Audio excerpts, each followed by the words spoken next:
नमस्ते उन्नाव। अभी हम लखनऊ के डालीगंज में स्थित मनकामेश्वर मंदिर में। यह मंदिर शंकर भगवान का, यहाँ ये मंदिर बहुत ही आज चर्चा में है क्योंकि यही इस मंदिर के महंत देवगिरी ने बाहर की दुकानों से खरीदे हुए प्रसाद से भोग लगाने पर बाबा के रोक लगा दी गई है। उन्होंने एक फरमान जारी किया जिसमें कहा गया है कि आप जो भी बाहर की दुकानों से प्रसाद लाएगा उसका भोग लगाने नहीं दिया जाएगा बाबा को, क्योंकि यह फरमान इसलिए जारी किया गया कि आंध्र प्रदेश के तिरुपति बालाजी मंदिर में के प्रसाद में चर्बी पाई गई है, मिलावट पाई गई है। इसी वजह से आस्था और शुद्धता का ध्यान रखते हुए यह फरमान जारी किया गया। आइए ये देख सकते हैं आप मंदिर पर, ये देख सकते हैं नोटिस लगी हुई है और यहाँ पे आप दर्शन कीजिए भोलेनाथ के, मनकामेश्वर बाबा के। आप देख सकते हैं यहाँ पे। चलिए आइए आप दर्शन, आपको बातचीत कराते हैं कुछ महान जी से। चलिए मिलते हैं महान जी से।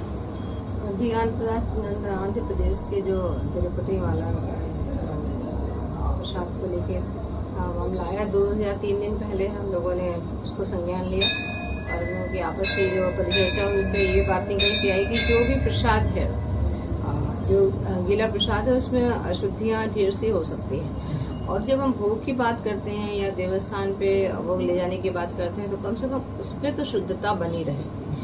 चूँकि तिरुपति बालाजी में ऐसा कोई भी बिंदु नहीं था जिसके कारण उन्होंने इतनी बड़ी अशुद्धि करी कि हम अगर शाकाहार के नाम पे मांसाहार किसी को दे रहे हैं, वो भी जानबूझ के दे रहे हैं, तो वो तो खैर एक अक्षम्य अपराध है ही।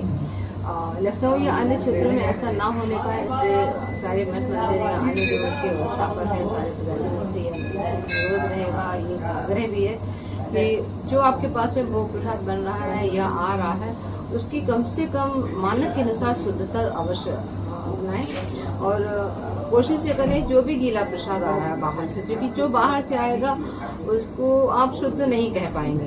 वो अगर हम अपने सेवन के लिए घी को 1000 या 2000 रुपए किलो का लेते हैं और जब पूजा का विषय आ जाता है तो हम 200 से 400 रुपए किलो का घी यूज करते हैं। तो जो ये मानसिकता है उसको थोड़ा सा बदलाव करने की आवश्यकता है और इसमें 2 से 3 बिंदुओं को जोड़ने की आवश्यकता है कि हम सूखे प्रसाद को देवस्थान पे ले जाएं, भोग के लिए यूज करें। तमाम तरह के हमारे ड्राई फ्रूट्स हैं जिनको हम पकवान बना के भोलेनाथ को अर्पित कर सकते हैं। और देखिए हमारे पूर्वज और जो हमारे बड़े जन वो बड़े समझदार थे। जब सत्यनारायण जैसी कथा भी हमें करनी होती थी तो हम पंजीरी घर में ही बना के वितरित करते थे। कोई बाहर से लड्डू या बर्फी या पेड़ा नहीं आता था, तो वो अपनी शुद्धता को बनाए रखते थे। उन्हीं परंपराओं पे हम लोगों को वापस आना पड़ेगा और कम से कम जैसे फल हैं या ड्राई फ्रूट्स हैं या जो आप घर के घी से निर्मित पकवान कुछ बना के लाते हैं तो मुझे लगता है वो शुद्ध रहेगा।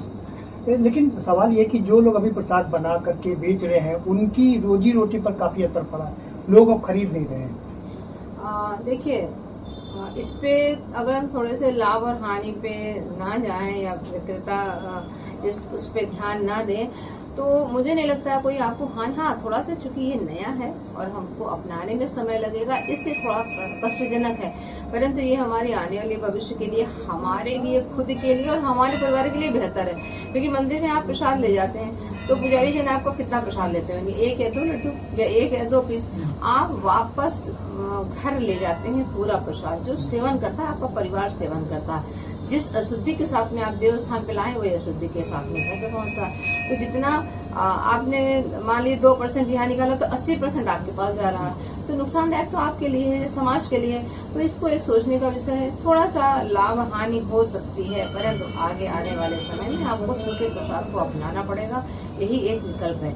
इससे अच्छे भी विकल्प निकल सकते हैं, परंतु ये आपको सोच के इस पर आधारित है। दुकानदारों का ये भी कहना है कि जो मिठाइयाँ मार्केट में बिक रही हैं वो भी शुद्ध नहीं है, उनकी भी जांच होनी चाहिए, क्या कहेंगे? जी बिल्कुल होनी चाहिए। देखिए हिंदू धर्म में तो आए दिन हमारा हर एक हफ्ते तो एक पर्व होता है, व्रत होता है, उपवास होता है। बड़े बड़े जो हमारे पर्व आते हैं, होली, दीपावली, इसमें आप देखते ही होंगे कि मावे का मावा अशुद्ध फेल हो गया सैंपलिंग में, ट्रकों टनों दूध केमिकल का बना था वो नालियों में गया।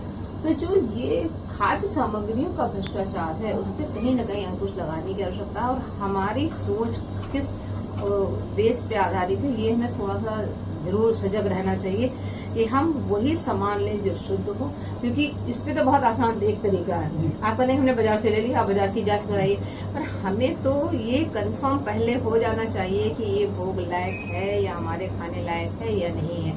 आप कुछ भी, मंदिर ये नहीं कहता है कि आप उनको लड्डू पेड़ा ही दीजिए, आप उनको जो भी दीजिए किंचित दीजिए, वो शुद्ध। तो क्या अपील करेंगी आप, सरकार से क्या अपील करेंगी और श्रद्धालुओं से भी क्या अपील करेंगी?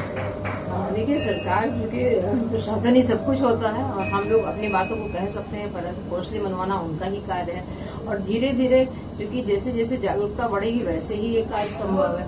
तो सारे जो हमारे मठ मंदिरों के पुजारी जन है, जो व्यवस्थापक है, उनसे भी मेरा अनुरोध है, प्रशासन से भी अनुरोध रहेगा कि सूखी वाले प्रसाद पे वापस आना पड़ेगा, तभी शुद्धता बनी रह सकती है। बहुत शुक्रिया।